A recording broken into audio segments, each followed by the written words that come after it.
That'll do, donkey. That'll do. All right, today it's this transmission seal and anything else involved around here, like this O-ring. One of the things that I'm finding so far with this bike is that I keep ordering parts that companies say will fit, and then they don't. Fortunately, O-ring should be no problem, just the standard O-ring assortment. And then the other thing I got is the socket. This is the first tool I guess I'm buying specifically for Harley Davidson, I guess. So this is supposed to screw on. I believe it's supposed to screw on. It's left-hand thread, so righty loosey, lefty tighty. And I think this nut is also left-hand thread. So we're supposed to pop this on, and then this is to serve as a guide for this socket, and it, all right, you know what, for a Chinese-made Amazon product, so far so good. I'm going to get to removing the nut, but first this little retaining screw has to come off, and I'm going to pop this O-ring off because I don't want to ruin it. I want to match it up.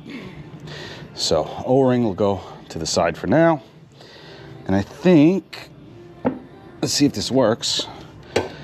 I noticed this, and yeah, when I go to take the nut off, I'm going to use a rag and I'll hold the teeth. But I noticed this and I said, I wonder if I can put something in it. It's not exactly the right size. This is 7/32. 5/32 is the actual screw. So let's see if that holds it in place enough or assists me in holding it in place, because I'll use a rag and I'll grab onto the gear when it's time to take the nut off. For now, I want to see if that'll hold it. Just sit. Oh yeah. All right. That actually wasn't all that tight. I'll make sure to clean the threads, reapply some Loctite, because it's the last thing I want is this little thing coming loose on me. Okay, with that O-ring off and matched up, and the guide reinstalled, let's put this socket on. So this is left hand thread. Like I say it, I gotta say it not just so that people know, but I say it to remind myself. You know, it's left hand thread. Don't screw it up. It's left hand thread. It's left hand thread. Like, I have to repeat that in my mind. So much is not left hand thread that you can easily screw up. So, righty loosey. Let's see if this trick, along with a rag to kind of hold it in place, will do the trick. Let's see. And it appears to have worked. This is stuck, but for the price, I'll deal with that. All right, that's off. Cool. We'll get to that seal. That front sprocket. Front sprocket looks pretty good. Good condition, not all that worn. I guess it's a testament to the enclosed oil bath chain that this thing's been riding.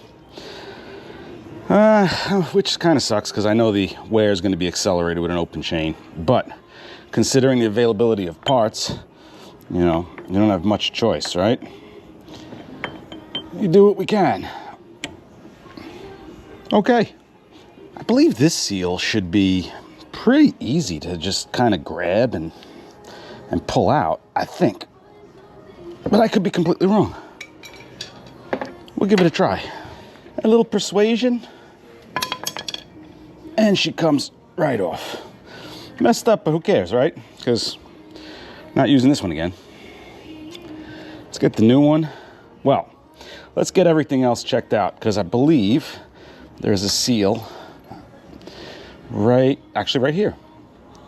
This is called the quad seal. I don't know why it is called that, But we're going to replace everything while we're here. I think this is the quad seal. Maybe that's the quad seal. I don't know. Either way, we're going to change all 3 seals. The outer seal, this seal, and then the seal that's wedged up in there that seals the clutch input shaft to the 5th gear output shaft.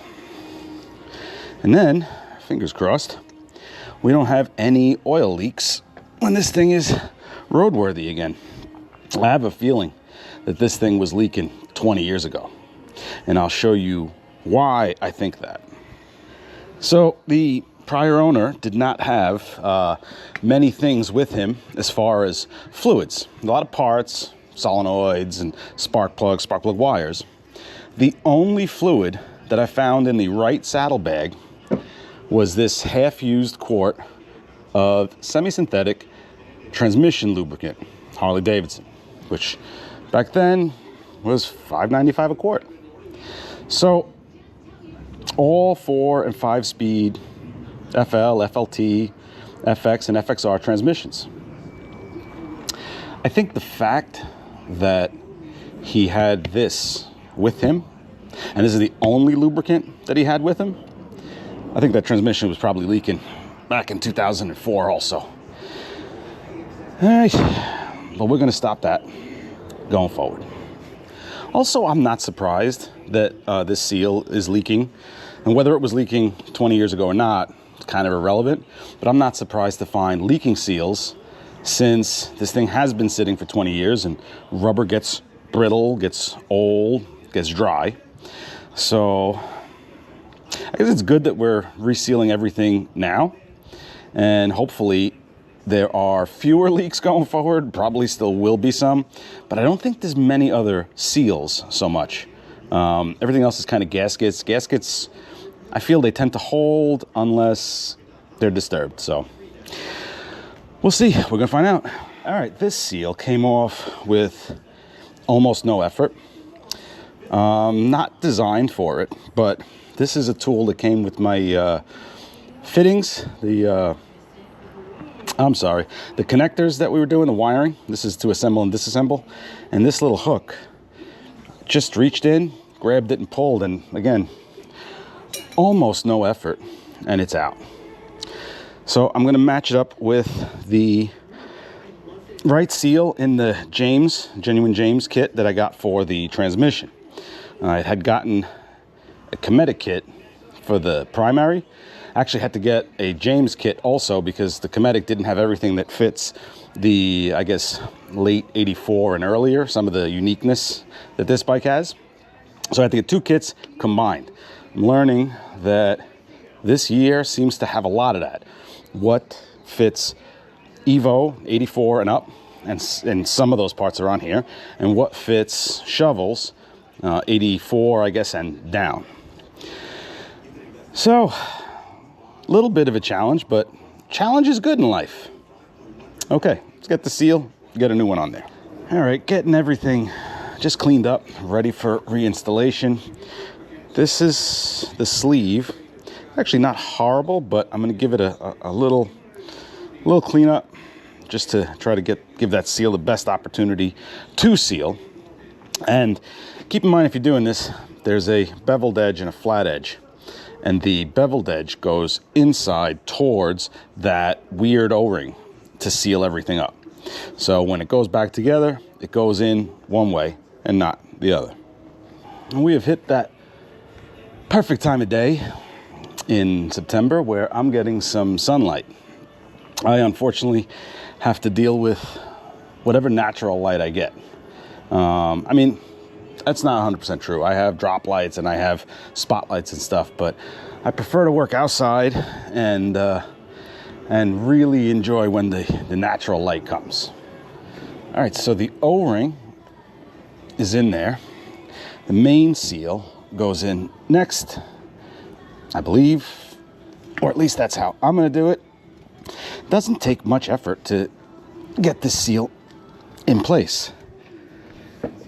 Light blows, literally like by hand. Like, it is not held in very strong. And Once that's in and the O-ring is in, I'm going to slide the sleeve on, lubricate it a little bit so that the seal doesn't run dry. And then we'll get this seal installed, put that sprocket back on.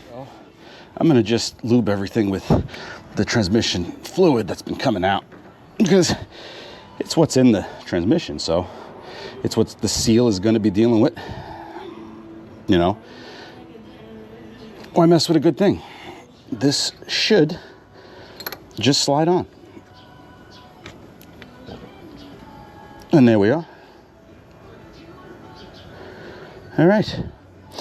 So 2 seals done. 1 last seal and 1 O-ring. Let's get them installed. I am going to do one thing to protect the seal. And this is important anytime you're trying to run a seal over threads or some sort of a cutout. Like in this case, it's for this O-ring. So cleaned it up, and I'm just going to put a little bit of tape around the shaft like that.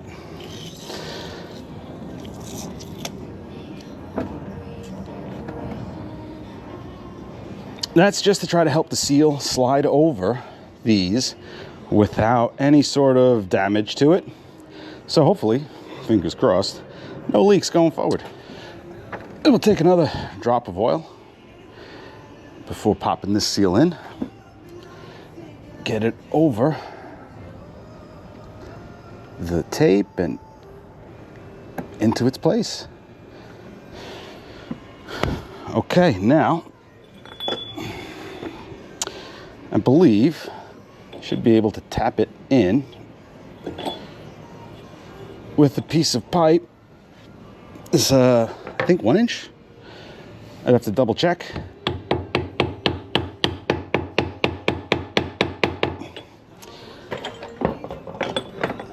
But that's it. All the seals are installed. I'll take this tape off because I want to get the sprocket back on, and then the O-ring, and that should be it for the transmission. Transmission at that point should be sealed up, buttoned up, and ready for the primary to go back together. So let's get that out of the way and keep going. Fresh O-ring, a little lube. O-ring should be bang, no problem. And pop the gear back on.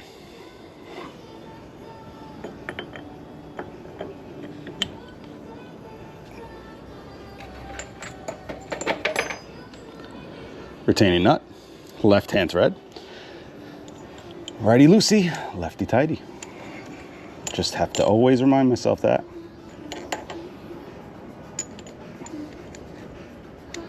I'm going to verify that this has a specific way to go in, but I feel that that surface makes the most sense to go in.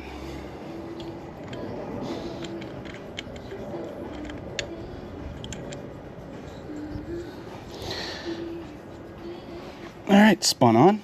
We'll get it torqued down. And I'm quite content right now. Let me verify that nut, because I don't want to torque anything down, tighten anything down, and I put it together backwards. Which I'm not saying that's never happened, but I'm going to try to prevent it if I can. Flange side does go up against the sprocket. Got that one right. Torque spec seems to be a little all over. Book says 80 to 110. Online says 100 to 120. I'm going to go with 100 and then see if that bolt lines up. That retaining nut, and I think we'll be fine. Also, I don't want to get ahead of myself, but I'm going to get ahead of myself. I'm going to put this O-ring on. I just feel like, I don't know, it makes me feel good that a part that goes to reinstalling the primary, even if it's just that one O-ring, is in place. So, continuing to move forward and taking a gamble that there'll be no issues. But if there are, because of all the kits I had to order, I have extras of a lot of these O-rings now. So let's get the torque wrench, get this thing torqued down, and that safety bolt, cleaned up, Loctited, and back in. Same as I did to remove it. I'm just gonna go nice and easy. Got it pretty tight, and I feel like that's holding. I'm just trying to hit the torque. There we go. All right, 100 foot-pounds. So with everything cleaned up, dry, free of oil, do a dab of this. I don't know. I know Harleys vibrate, and there's so much, put Loctite, put Loctite, put Loctite. Red Loctite makes me nervous. Not as nervous as worrying about this bolt coming loose and then that nut coming loose. So I guess I'll just deal with it. I don't know the specific torque spec for this bolt, but it's tiny and it's Loctited, so whatever you do, I'm gonna say don't overdo it. Just get her in, get her snug, and it'll probably be fine.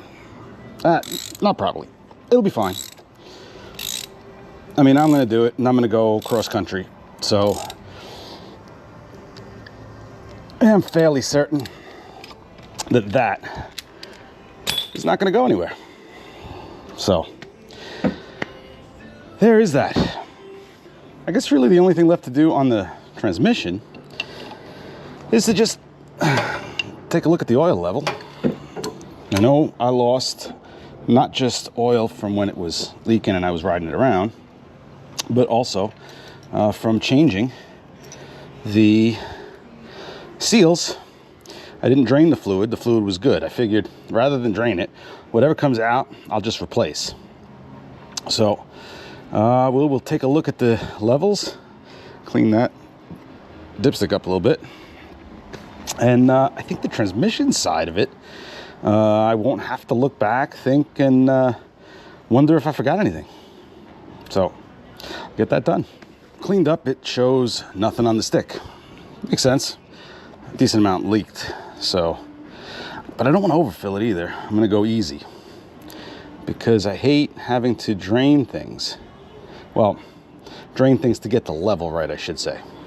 I got no issue draining for oil changes or for repair or whatever, but I always found it annoying when you overfilled and now you've got to use a syringe or, you know, some form of suction to drain it, when you could have just taken a little bit more time, you know, filled it slowly. It's not the hardest thing in the world to do. I don't think she lost too much. Just reading on the stick, so pop a little bit more. I think I'll run it up to the full mark here. I know it doesn't need to be full, you know, manual transmissions in general. Like the ideal situation would be an oil mist, because oil that's constantly up between gears breaks down simply to the shear force of the gears. So being that the bike is very slightly tilted forward, I'll get it right up to that full line and we should be good for a while. Well, there she is, right up to the full line. I like it. Okay. Oh, this is great to, I think, be at the point where nothing, fingers crossed, should stand in the way of getting that primary back together and this thing running again. I've had nothing but delays between parts not being correct and then my collision, 5 fractured ribs and banged up knee and shoulder. So this is one project that has taken way longer than I like. But it's great feeling to be moving around, you know, still in pain, but not in that much pain. It's bearable, it's manageable, you know, with basically Advil and Tylenol. So yeah, Yeah, here we are. Transmission sealed. All the seals done, reassembled. We're just about ready to go back together. I'll make sure everything's cleaned up and ready to go together and to stay sealed and to provide, hopefully, thousands of miles of service. But until then, have a great weekend, have a great day, and I'll catch you next time.